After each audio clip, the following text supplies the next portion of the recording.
Para compreendermos a grandeza do testemunho de Ruth, precisamos primeiro nos debruçar sobre a figura de Noemi, sua sogra, uma mulher que viveu intensamente a dor, mas também revelou uma fé simples e sólida que impactou gerações. O relato da vida de Noemi se encontra no livro de Ruth, capítulo 1, onde nos é apresentada uma história de luto, desamparo e escolhas que mudariam a trajetória da salvação. O cenário inicial da narrativa é sombrio. Nos dias em que os juízes julgavam, houve uma fome na terra, e um homem de Belém de Judá saiu a peregrinar nos campos de Moabe, ele e sua mulher e seus 2 filhos, Ruth capítulo 1, versículo 1. Esse homem era Elimeleque, esposo de Noemi, e junto a ela e seus 2 filhos, Malom e Quilion, partiu de Belém em busca de sobrevivência. É interessante perceber aqui o peso do nome Belém, que significa casa do pão, contrastando com a realidade de escassez que forçou essa família a deixar sua terra natal em direção a Moabe, uma nação historicamente inimiga de Israel. Mas a esperança de recomeço logo deu lugar à dor, e morreu Elimeleque, marido de Noemi, e ficou ela com seus 2 filhos, Ruth capítulo 1, versículo 3. Como se não bastasse a viuvez, em seguida seus filhos, que haviam se casado com mulheres moabitas, Ruth e Orfa, também morreram, deixando Noemi sem esposo, sem filhos e sem perspectivas de descendência. Noemi se vê desamparada em uma terra estrangeira, carregando sobre si não apenas a tristeza do luto, mas também o peso cultural de ser uma viúva sem herdeiros, situação de extrema vulnerabilidade na sociedade da época. Em meio a essa dor, Noemi decide retornar a Belém, pois ouvirá que o Senhor havia visitado seu povo, dando-lhes pão. Ruth capítulo 1, versículo 6. É nesse ponto que sua fé começa a transparecer.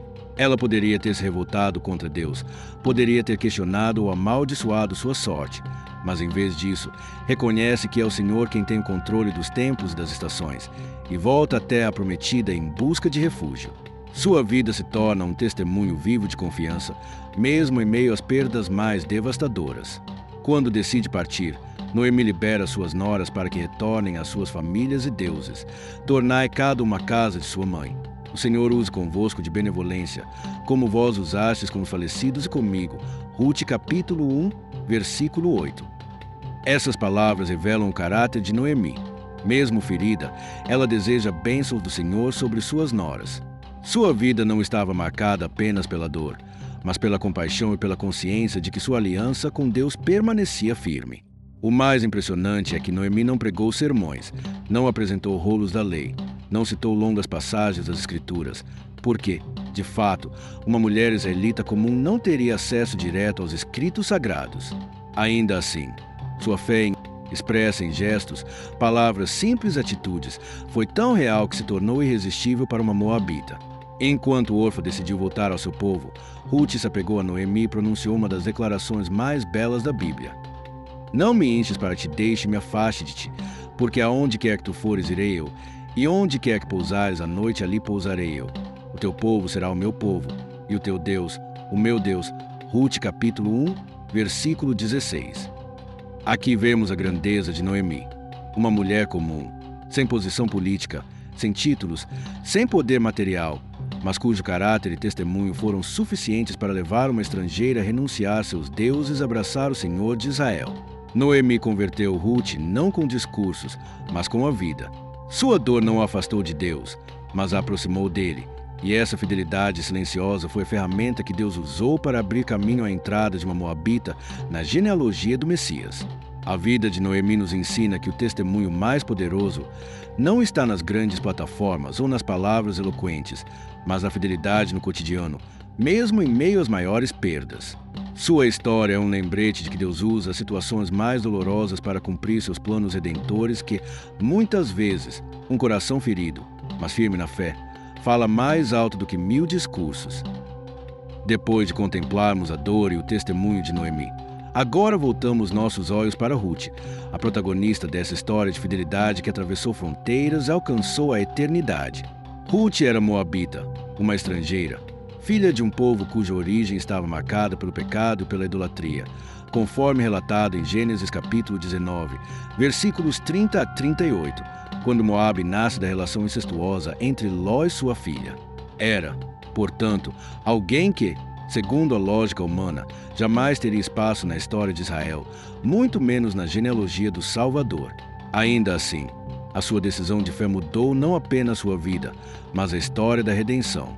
O livro que leva seu nome inicia com tragédia, mas logo apresenta a força da escolha de Ruth. Após a morte de seu marido, filho de Noemi, ela se vê diante de um dilema: voltar para sua família e seus deuses, ou seguir uma sogra viúva e desamparada para uma terra estranha, onde enfrentaria preconceito, pobreza e incertezas. Foi nesse momento que Ruth declarou as palavras que coam até hoje como símbolo de lealdade e conversão: Não me enches para que te deixe e me afaste de ti, porque aonde quer que tu fores irei eu, e onde quer que pousares ali pousarei. O teu povo será o meu povo, e o teu Deus será o meu Deus. Onde quer que morreres, morrerei eu, e ali serei sepultada. Me faça o Senhor o que bem lhe aprouver, se outra coisa que não seja a morte me separar de ti. Ruth capítulo 1, versículos 16 e 17. Essas palavras revelam o coração de Ruth em sua totalidade. Não era apenas um gesto de amor para com Noemi, mas uma profissão de fé no Deus de Israel. Ela estava disposta a deixar tudo para trás: família, pátria, cultura e religião, para se unir ao povo do Senhor. Esse ato de renúncia é ainda mais grandioso quando lembramos que Moabe era um povo condenado pela lei. Nenhum amonita nem moabita entrará na congregação do Senhor, nem ainda sua 10ª geração entrará nela eternamente. Deuteronômio capítulo 23, versículo 3. Ainda assim, pela fé, Ruth rompeu a barreira da maldição e foi enxertada no plano divino. Ao chegar em Belém, Ruth se mostra uma mulher trabalhadora e humilde. Ela vai respigar nos campos, colhendo as sobras da ceifa, uma prática prevista na lei para sustento dos pobres e estrangeiros. Levítico capítulo 19, versículo 9. É nesse contexto que conhece Boaz, um homem rico, justo e parente de Elimeleque, que viria a exercer o papel de resgatador. O encontro entre Ruth e Boaz não é apenas um romance bíblico, mas um símbolo do plano redentor de Deus. Uma estrangeira pobre e acolhida, redimida e elevada à posição de esposa e herdeira. A postura de Ruth é digna de nota. Em nenhum momento ela reclama, se revolta ou exige privilégios. Pelo contrário, sua humildade e diligência chamam a atenção de Boaz. Bem se me contou tudo quanto fizeste a tua sogra, depois da morte do teu marido, e deixaste teu pai, e a tua mãe, e a terra onde nasceste, e vieste para um povo que dantes não conhecias. Ruth capítulo 2, versículo 11. Essa declaração de Boaz não apenas enaltece a atitude de Ruth, mas evidencia como seu testemunho já havia se espalhado em Belém. A história culmina no casamento entre Ruth e Boaz e no nascimento de Obed, avô do rei Davi. Assim, a moabita desprezada se torna parte direta da linhagem do maior rei de Israel, mais ainda, da genealogia de Jesus Cristo, como registrado em Mateus capítulo 1, versículo 5. E Salmão gerou de Raabe a Boaz, e Boaz gerou de Ruth a Obed, e Obed gerou a Jessé. A vida de Ruth nos ensina que não existem barreiras para quem decide, de todo o coração, seguir ao Senhor. Ela não tinha acesso às Escrituras, não possuía herança em Israel, mas sua fé genuína e sua lealdade transformaram sua história e a história da humanidade. Ruth é a prova viva de que o Deus de Israel não rejeita o estrangeiro, nem despreza o humilde, mas acolhe todo aquele que, como ela, declara: O teu Deus será o meu Deus. Para compreendermos a profundidade da decisão de Ruth, precisamos mergulhar no contexto espiritual de Moabe, sua terra natal. Ruth não apenas deixou sua família e sua pátria, mas também renunciou ao sistema religioso no qual havia sido criada. A escolha dela não foi apenas social ou afetiva, foi uma ruptura espiritual radical, pois Moabe era conhecido por sua idolatria e por práticas religiosas que ofendiam diretamente ao Deus de Israel. A origem do povo moabita já traz consigo uma marca de desonra. Em Gênesis capítulo 19, versículos 30 a 38, a Bíblia relata que, após a destruição de Sodoma e Gomorra, as filhas de Ló embriagaram seu pai e tiveram relações com ele, gerando 2 crianças, Moabe e Amon. Dessa relação nasceram os povos moabitas amonitas, que se tornaram inimigos históricos de Israel. Desde o seu início, portanto, Moabe carrega um estigma de pecado e afastamento dos caminhos do Senhor. Religiosamente, os moabitas adoravam a Quemos, seu principal deus, chamado nas Escrituras de Abominação de Moabe, primeiro livro dos Reis, capítulo 11, versículo 7. O culto a Quemos envolvia sacrifícios humanos, inclusive de crianças, como registrado em 2º livro dos Reis, capítulo 3, versículo 27, quando o rei de Moabe sacrificou seu próprio filho primogênito no muro da cidade para invocar a ajuda de seu Deus. Essas práticas não apenas representavam crueldade, mas também afrontavam o caráter santo e justo do Deus de Israel, que abominava tais rituais. Além disso, Moabe foi frequentemente usado como instrumento de tropeço para Israel. Em Números capítulo 25, versículos 1 a 3, lemos que o povo de Israel, ao habitar em Sitim, começou a se prostituir com as filhas de Moabe, que os convidaram aos sacrifícios dos seus deuses. O texto afirma: "E o povo se uniu a Baal-peor, e a ira do Senhor se acendeu contra Israel." Esse episódio é tão marcante que até o apóstolo Paulo cita como exemplo de advertência em 1ª carta aos Coríntios, capítulo 10, versículo 8, lembrando como a idolatria e a imoralidade de Moabe foram motivo de juízo sobre Israel.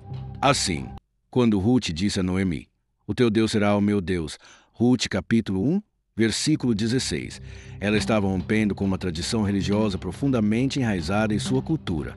Ela não apenas trocou de pátria, mas também rejeitou o Deus nacional de seu povo, abrindo mão de toda a segurança social e espiritual que conhecia para se entregar a um Deus invisível, mas vivo e verdadeiro. Essa decisão era carregada de peso e coragem, pois significava renunciar ao que era familiar para abraçar o desconhecido, sustentada apenas pelo testemunho da fé de sua sogra. A idolatria de Moabe também nos ajuda a enxergar o contraste entre Ruth e Salomão. Enquanto Ruth, uma estrangeira criada em meio à adoração de ídolos, abandona sua herança religiosa para seguir ao Deus de Israel, Salomão, que havia experimentado a presença e a sabedoria do Senhor, constrói altares justamente a Quemos, o Deus que Ruth havia abandonado.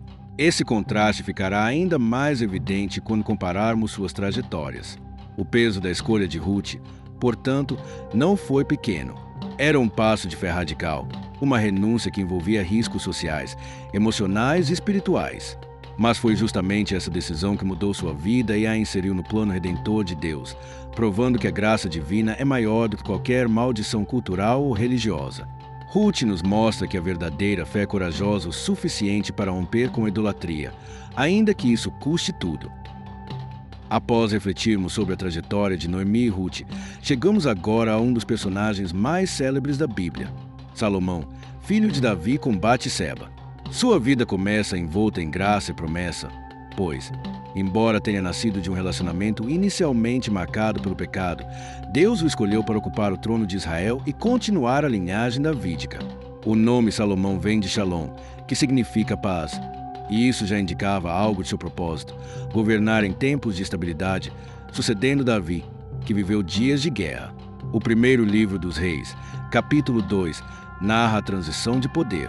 Antes de morrer, Davi instrui Salomão: "Esforça-te, pois, e ser homem, e guarda a ordenança do Senhor teu Deus, para andares nos seus caminhos, para guardares os seus estatutos, e os seus mandamentos, e os seus juízos, e os seus testemunhos, como está escrito na lei de Moisés, para que prosperes em tudo quanto fizeres, para onde quer que fores." 1º livro dos Reis, capítulo 2, versículos 2 e 3.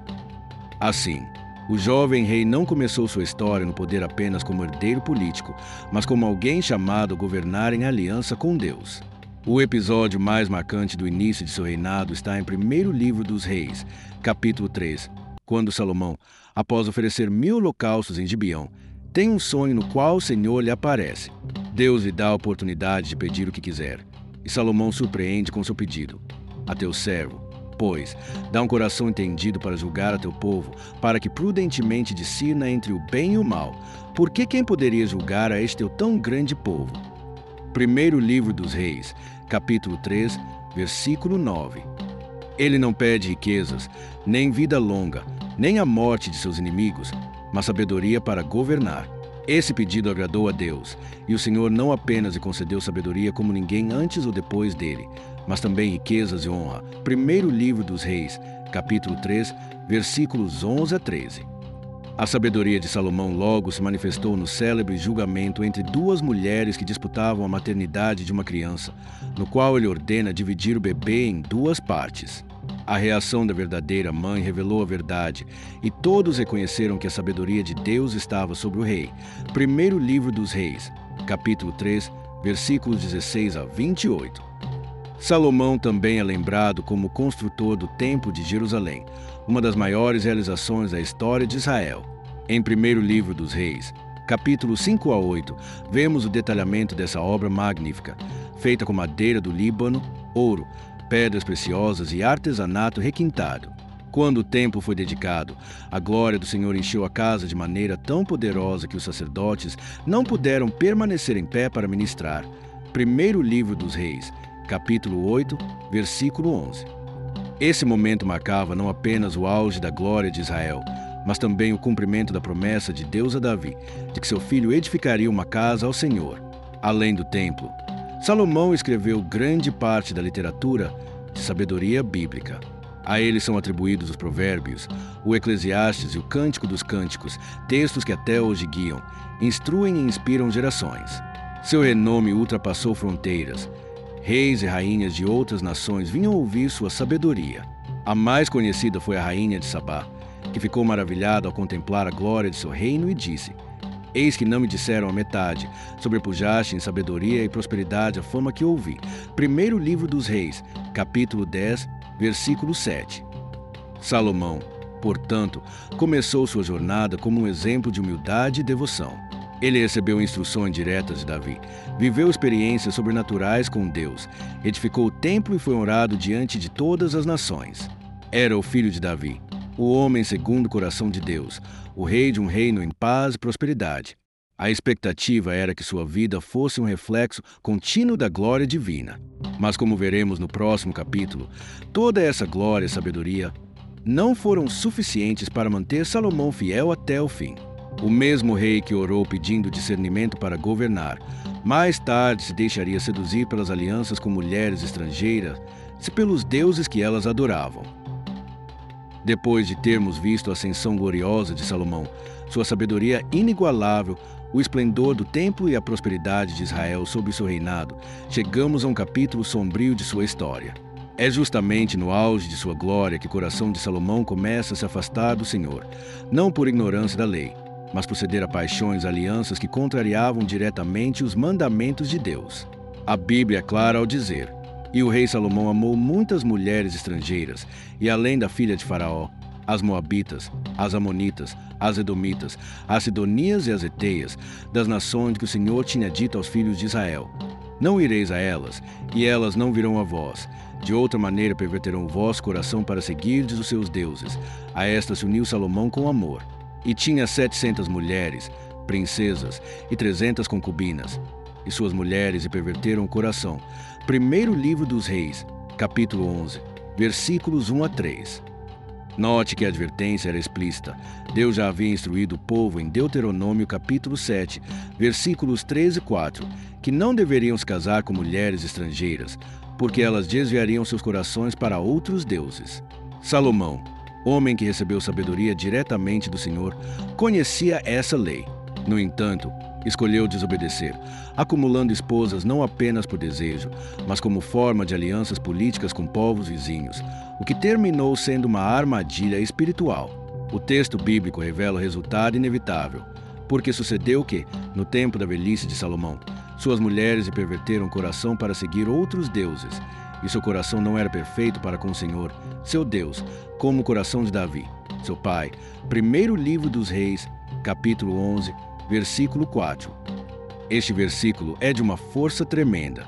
Salomão, que começou pedindo um coração entendido para discernir o bem e o mal, agora é descrito como alguém cujo coração não era perfeito diante do Senhor.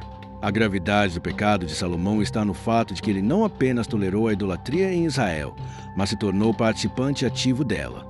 Então edificou Salomão um altar a Quemos, a abominação de Moabe, no monte que está defronte de Jerusalém, e a Moloque, a abominação dos filhos de Amon. E assim fez para com todas as suas mulheres estrangeiras, as quais queimavam incenso e sacrificavam a seus deuses.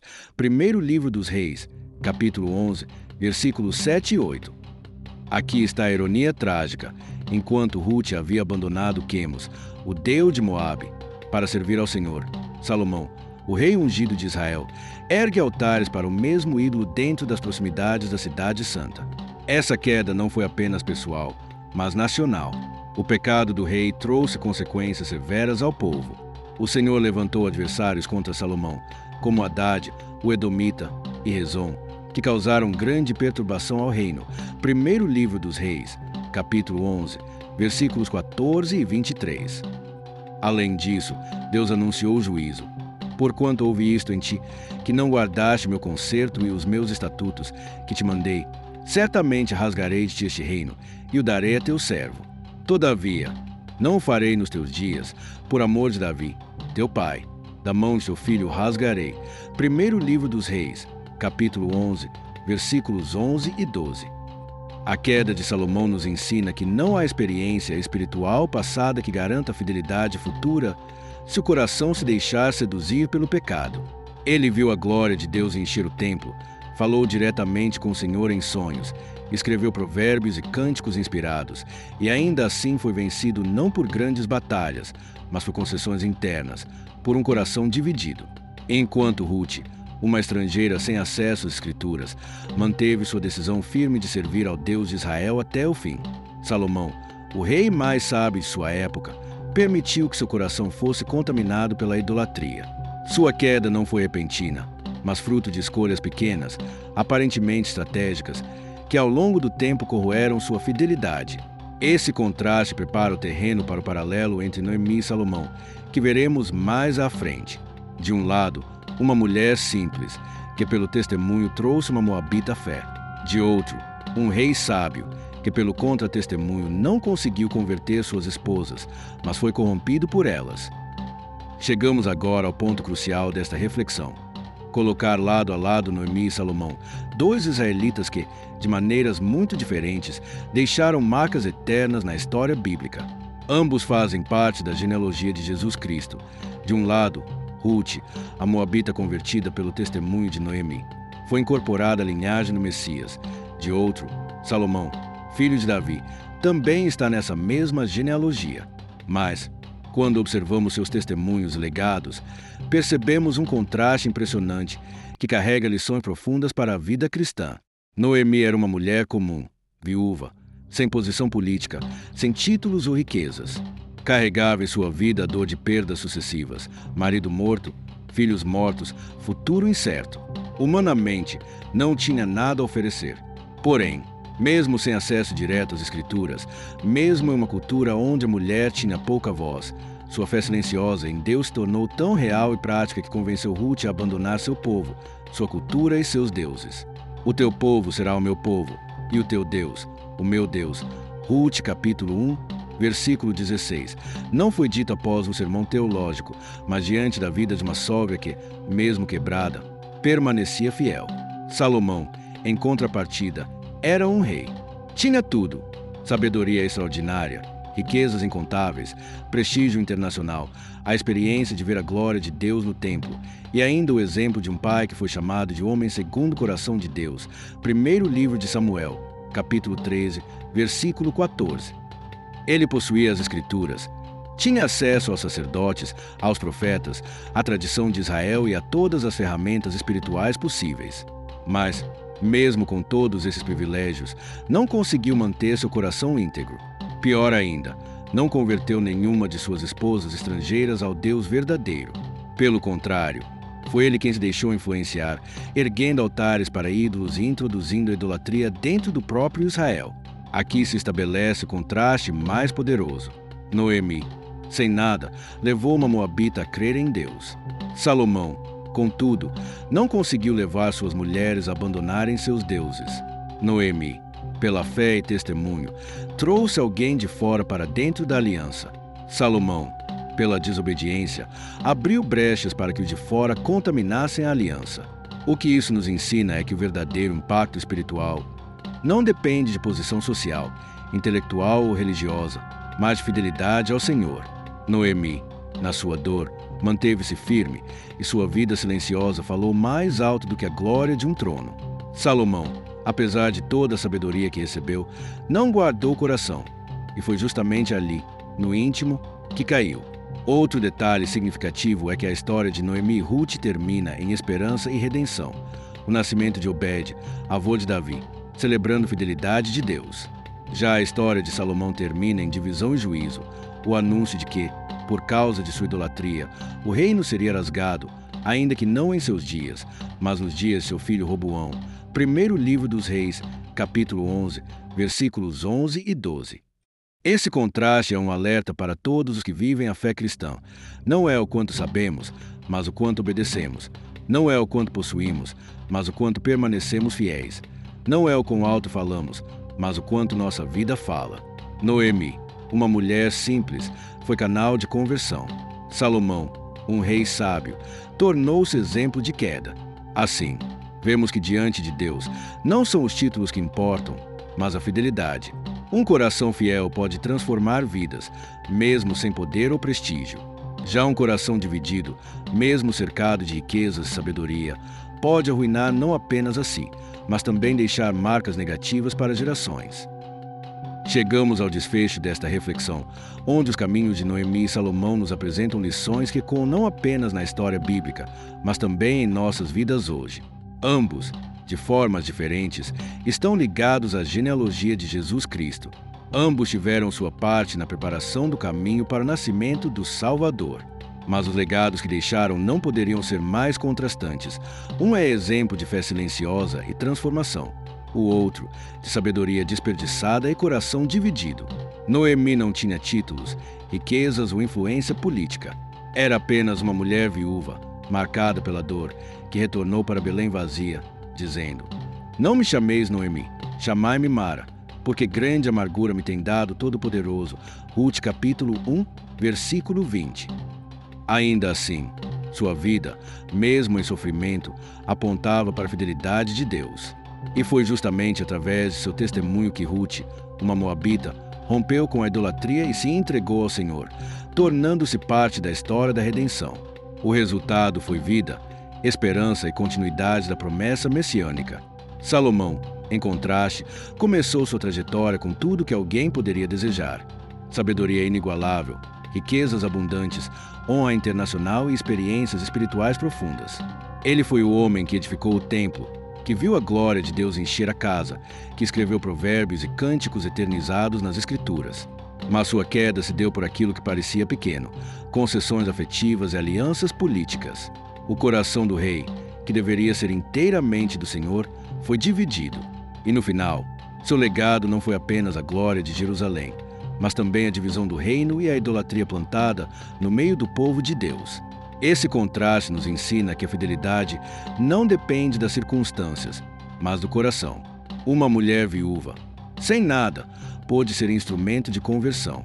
Um rei, contudo, não conseguiu permanecer fiel.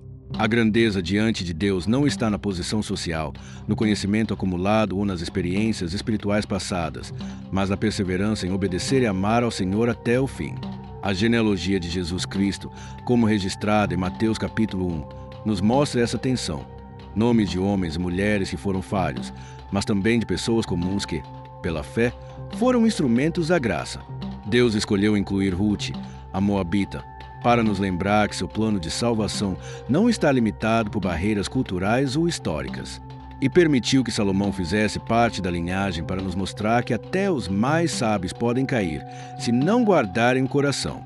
Assim, o legado eterno é este: Deus honra os que permanecem fiéis, ainda que pequenos aos olhos do mundo, mas rejeita a glória daqueles que, mesmo grandes, deixam de honrá-lo. Que o testemunho de Noemi e Ruth nos inspire a sermos fiéis em meio à dor, confiando que nosso exemplo pode transformar vidas. E que a queda de Salomão nos sirva de alerta para não confiarmos em nossa própria sabedoria, mas para mantermos o coração íntegro diante do Senhor.